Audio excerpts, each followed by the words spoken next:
Many of the lochs of Scotland's southwest are hidden away in the rolling hills and forests of the ancient lands of Carrick and Wigtonshire. Remote and often overlooked, these shining jewels in the landscape have played a surprising role in Scottish history. Scotland's lochs are a product of an element we have in spectacular abundance: water. With so much of the stuff about, it's hardly surprising that there are tens of thousands of lochs in Scotland, and they come in all shapes and sizes. We've got long fjord-like sea lochs, great freshwater lochs of the Central Highlands, and innumerable lochans that stud the open moors. In this series, I'm setting out on a loch-hopping journey across Scotland, meeting the people who live close to their shores and discovering how lochs have influenced an entire nation. For this grand tour, I'm heading from a sea loch famous for farewells to the highest point in the south of Scotland, following the trail of Scotland's national hero.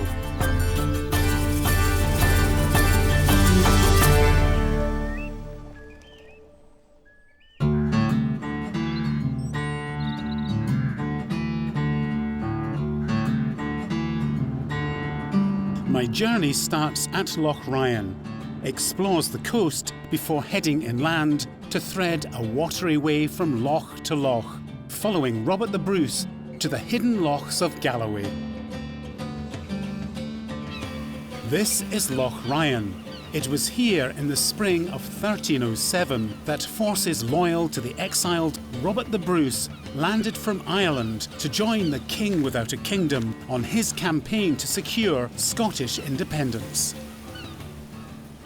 Robert the Bruce landed successfully a few miles north of here, but not so his brothers Thomas and Alexander. And when they sailed into Loch Ryan with a force of 18 war galleys, they were met by an army loyal to the English. And in the carnage that ensued, they were captured, imprisoned, and then executed at Carlisle Castle. Meanwhile, their brother Robert soldiered on, heading east through country he'd known since childhood. The Bruce launched his invasion of Scotland's southwest from Ireland. Today, the Irish connection continues with frequent daily ferry crossings from the port of Ryan to Larne on the coast of Ulster. But in all its long history, Loch Ryan was never so busy as it was during the Second World War. Huge structures sprung up on and around the loch. Multitudes of boats and submarines and seaplanes were moored, and thousands of military personnel poured in from around the world. War is a serious business, but for a group of young boys growing up on the banks of the loch, all this activity and all these huge machines spelled excitement and adventure. Down at the old jetty where the flying boats were once hauled ashore, I meet up with one of those boys. Born in 1932, Donnie Nelson has bittersweet memories of those long war years, the RAF and their flying boats. Do you know how many flying boats were here? I should imagine there'd be anything between about 20 and 50. Oh really? As many as that? Oh, aye. What was it like as a boy growing up here with all this activity around you? It must have been quite exciting, I imagine. It was very exciting. The air crews were very good at saying, you get out here and we'll take you flying. That must have been absolutely brilliant. It was great. I can remember on different occasions flying south on a training flight as far as the Isle of Man and then cutting in towards the north of England over Carlisle and then following the railway line back to Stranraer. Really? Loch Ryan, yes. During the war, flying boats were deemed essential, and one British model in particular, the Sunderland, became the bane of the German U-boat fleet. This long-range bomber featured machine gun turrets, bombs, aerial mines and depth charges. With such a dangerous array of guns protruding from it, the Germans nicknamed it the Flying Porcupine, and Donnie remembers it well. I can remember being in a Sunderland and there was 60 or 70 boys in it. clambering all over the place, and everybody having a go in the second pilot seat. Is everyone having a shot at aye. flying it? Everybody. You'd be sick with aircraft tossing all over the place. It must be like a dream come true for a It was small great. boy. It was great fun. But despite the thrill of these amazing machines, Loch Ryan remained a dangerous place even after the war, as Donny and his friend Paddy Breslin found out to their peril. We've come high on the hills above the loch to visit a strangely out-of-place concrete wall standing over 70 feet high. During the war, pilots were guided by concrete arrows set in the ground towards the wall, which was a practice target. This could be the most bombed structure in Scotland. And Donny, this huge wall behind us has got quite a fascinating and significant history. RAF used it. There is a record that 617 Squadron at one time actually practiced their bombing. Is it the dam procedures here, busters? The dam busters, Wow. yes. And it was used extensively. Quite often, if you're in Stranraer, you could hear bombs exploding up here.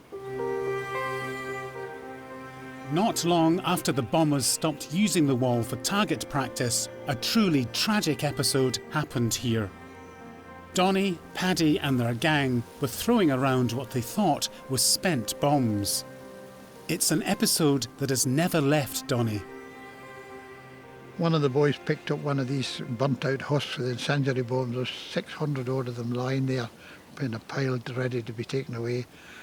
And he tried flinging it over the wall and it bounced back. So we all had a go, picked up one each, and one of them bounced back and burst into flames. It turned out there was over 600 of them lying there, as I said, and one live one in among them.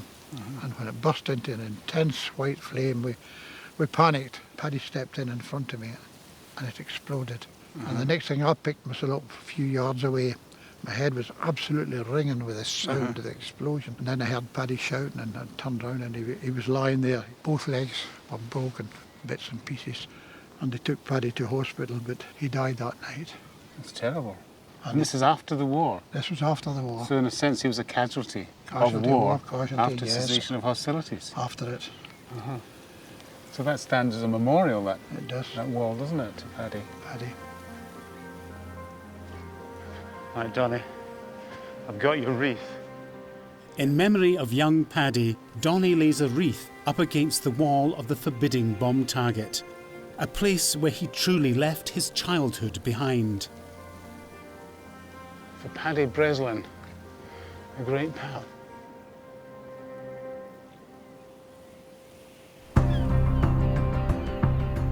I head next for Stranraer, principal town in the area, lying at the head of Loch Ryan. The first port was developed here in the mid-18th century, a time of almost constant naval warfare, but also a time of discovery and adventure. One traveller who left Loch Ryan sailed into the frozen unknown of the high Arctic and lived to tell the tale. His name was John Ross.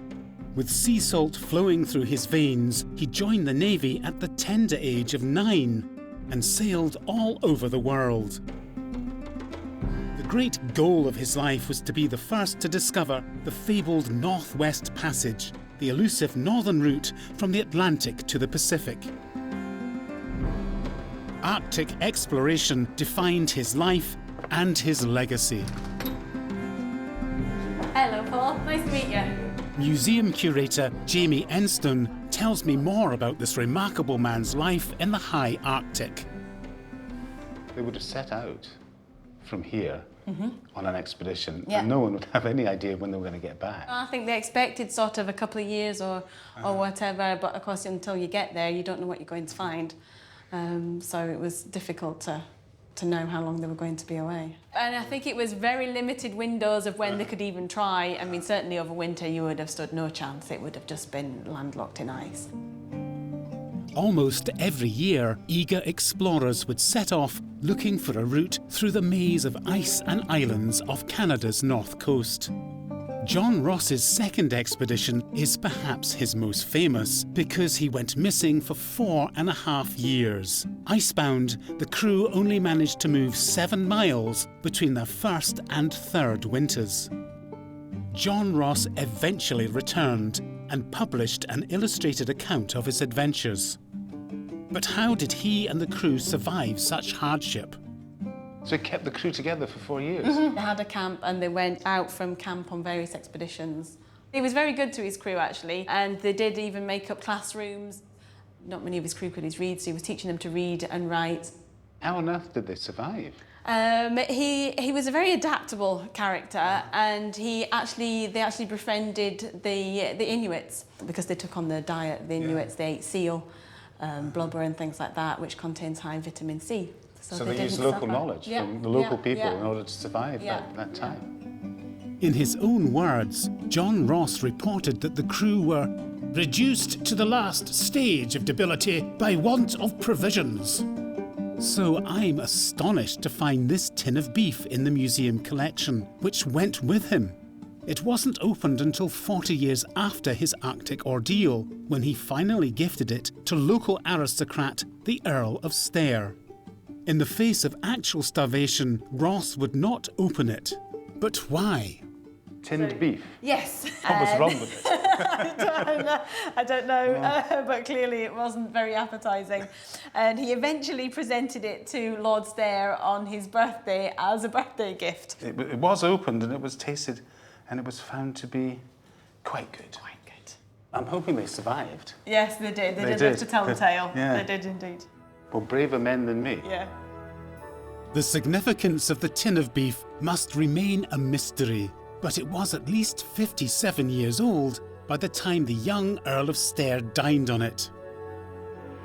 John Ross must have had a truly iron will. He continued looking for the Northwest Passage into his 70s and then retired to Stranraer. It wasn't until the 20th century that a route through the Northwest Passage was finally achieved.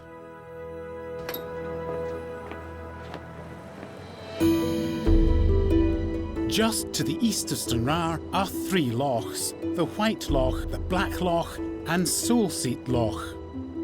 When John Ross was a wee boy, his father was the minister of a now ruined kirk overlooking the White Loch here. Now at that time, the God-fearing Earl of Stair would row his boat every Sunday to attend services, and the two became firm friends. The Earls of Stair play a huge part in both Scottish and British history, although it's the second Earl I'm interested in because he had the ambition and foresight to lay out these unique gardens. He was also one of the most famous military men of his generation, commanding forces at most of the major European battles of his time. He became a field marshal and commander-in-chief of the whole British Army. Making my way to the ruins of Castle Kennedy, the Earl's first home, which still forms the centrepiece of his famous gardens, I meet head gardener John MacArthur of that ilk. This is the correct way to address a clan chief, because John is also the chief of Clan MacArthur. Now that's a real feather in his cap. Now, he was a great military man, the second Earl. Did he use his military background in any way to landscape the castle gardens? We believe he did. Some of the embankments look very similar to features in notable battles. We have one area called the gun emplacements, where you can imagine there would be guns positioned to fight battles. But how did he actually physically go about landscaping such a huge area? Well, the story went that he had his own private army, and when they weren't fighting battles, they were used in the construction of the embankments.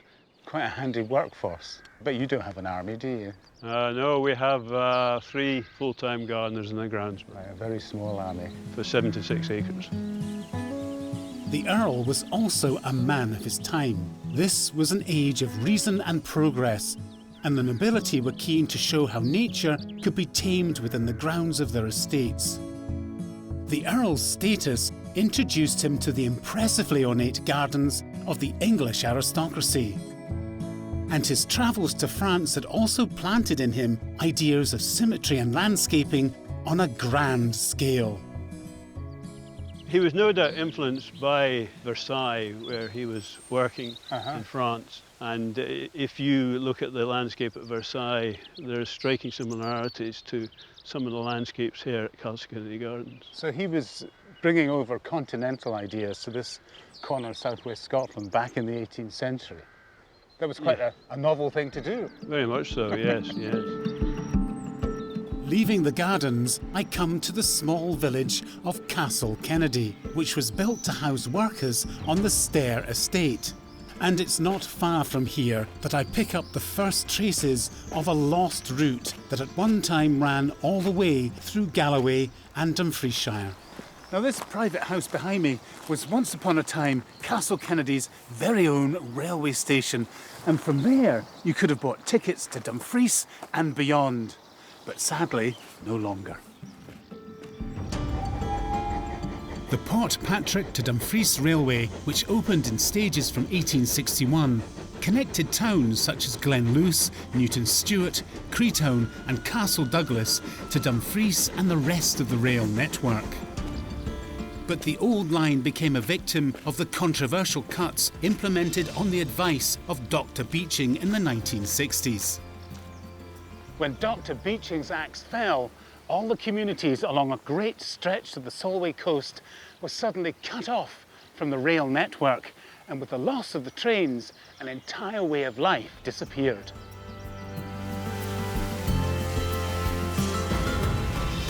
There are clues to the old line all over Galloway. Stations, sidings, embankments, and in many places just lovely pathways to follow if you're determined enough and don't mind straying off the beaten track. I found a stretch of the old line a few miles east of Castle Kennedy. Now clearly I can't get any further along this stretch of the old railway line because there's a barrier here to stop anyone crossing over the old viaduct which spans the water of Luce. Now it's hard to imagine today with all this jungle around what a busy line this was in its heyday, with passenger trains and goods trains rattling through the countryside. But fortunately we do have an accurate record of those times, a film made by a self-confessed steam enthusiast. It's absolutely brilliant. Local hotelier Dan McLachlan shot this film on a summer's day in 1965, just days before the line closed forever. A eulogy to the age of steam in Galloway, when the pace was slower, allowing soot-stained firemen to tend their boilers, post packages to be exchanged, or simply to allow the trains to gather steam to tackle the Galloway hills.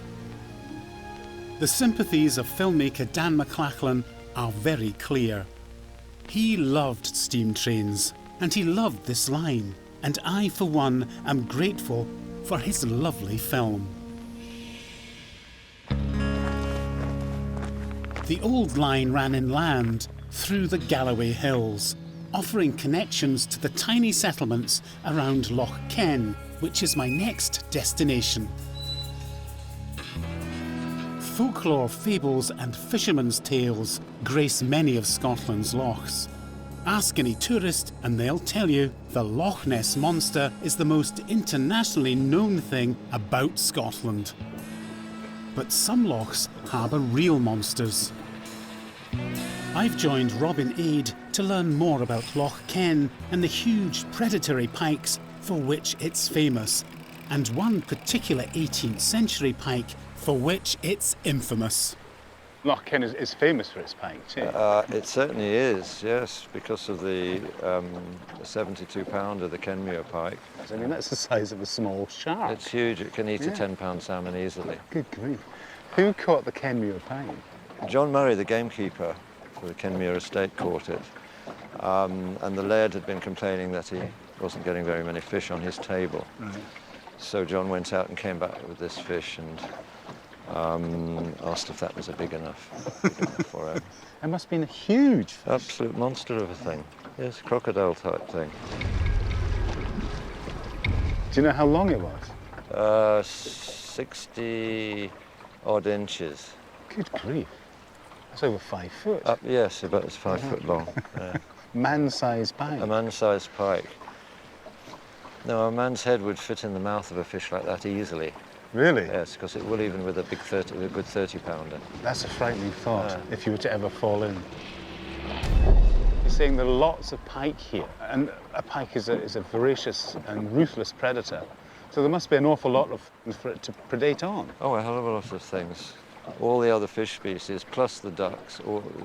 They take ducks, really. Oh, yes. Do they? Especially the baby one. Oh, dear. So these ducklings are a delicacy. Yes, indeed. Robin's claim that they eat duck is well-founded. In fact, there's a story that John Murray noticed ducklings just disappearing from the surface of the loch, and the quick-thinking gilly used one to bait the monster. A bit of digging has turned up a literary reference and an image of its skull, sent to a gentleman's magazine in 1798 by none other than John Murray's boss, Captain John Gordon, who writes, "It was the largest pike perhaps ever taken in Great Britain." And let me tell you, 72 pounds would make it the largest freshwater fish ever taken in Great Britain.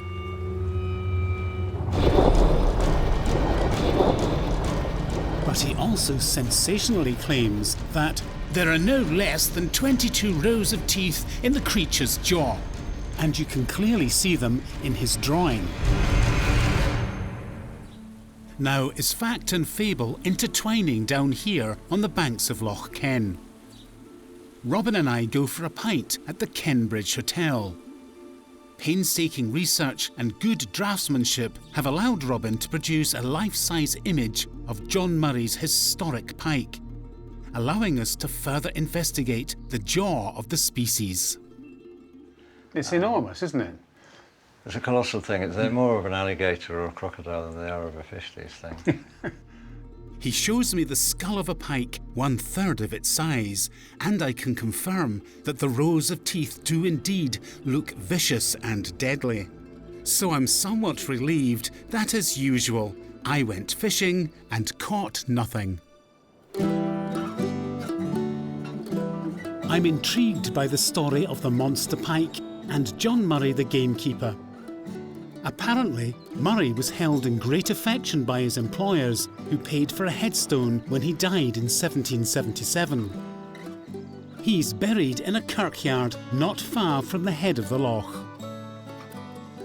Now here it is, John Murray's gravestone, the man who landed the monster pike of Loch Ken. And it's an interesting example of the stonemason's craft. And John's profession is symbolised here with the gun, his folded fishing rod, a powder cask, a partridge or a pheasant down there, and his faithful hound dog, of course, and an inscription by his employer in memory of John Murray. But intriguingly, around the back of the gravestone is a poem, apparently composed by a local minister. It's very weathered and almost illegible, but I can read, "Ah, John, what changes since I saw thee last? Thy fishing and thy shooting days are past. Bagpipes and hautboys thou canst sound no more.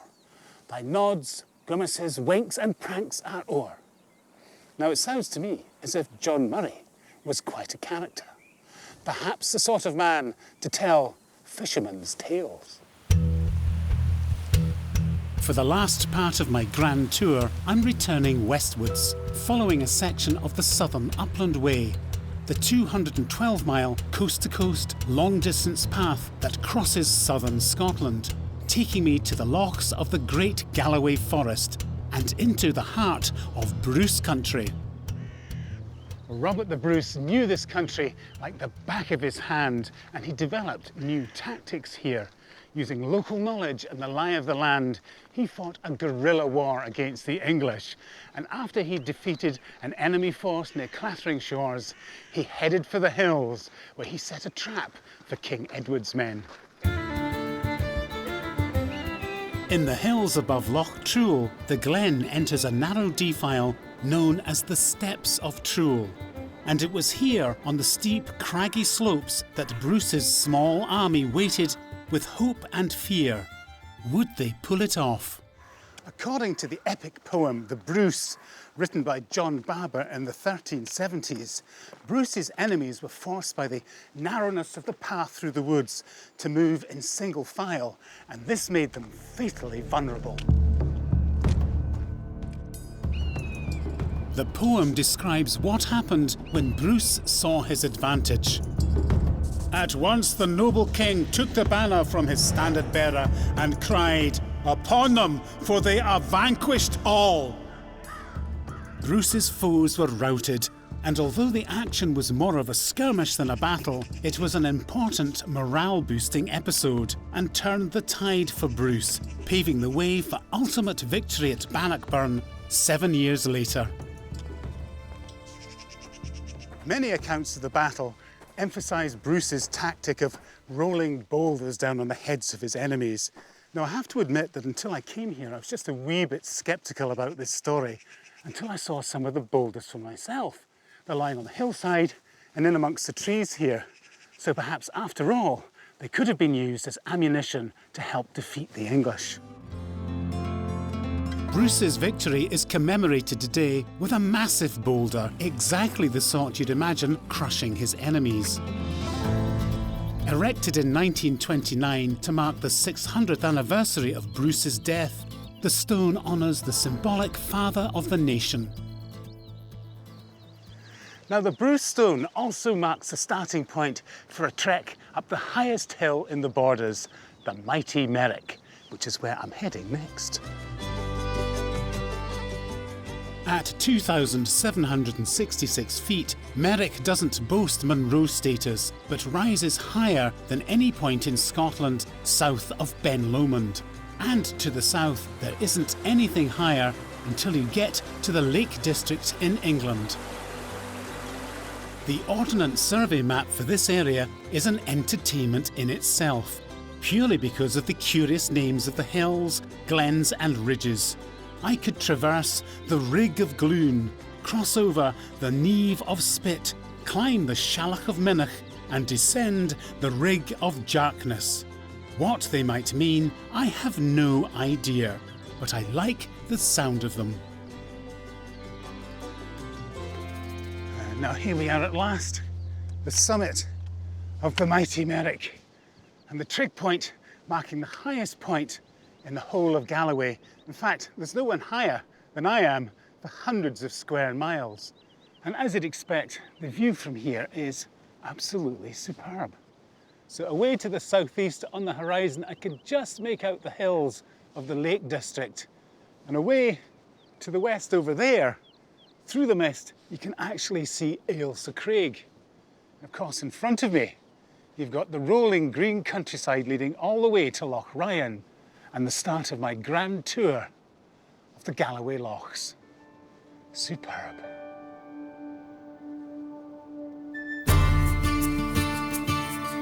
Following whisky and shoals of herring, my next grand tour takes me from Campbelltown to Loch Fyne.